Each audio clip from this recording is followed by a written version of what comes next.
Hello, I'm Sean Stewart, Deputy Registrar for Absentee Voting here at the Fairfax County Office of Elections. If you choose to vote by mail and request an absentee ballot, rest assured that all accepted ballots will be counted.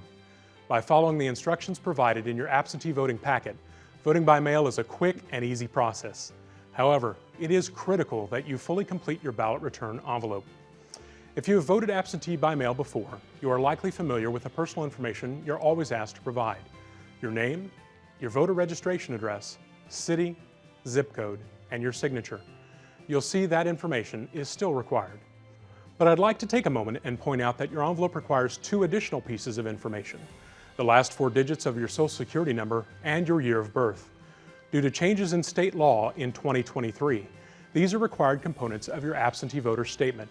If you were never issued a Social Security number, you should print your voter ID number on the line where indicated. Please note, as part of these recent changes, a witness signature is no longer required, but your signature still is.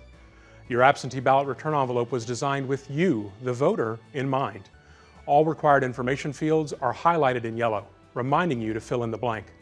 Also, the envelope design includes a security flap that conceals your personal information while in transit. Be sure to remove both peel and seal strips to fully protect your ballot until it's time for the envelope to be opened.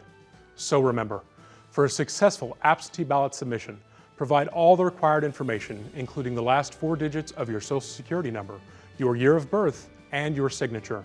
By law, your ballot cannot be counted without this required information.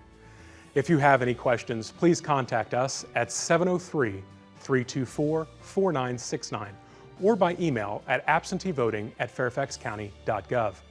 If you want to find out more about absentee voting, visit our website at fairfaxcounty.gov/elections.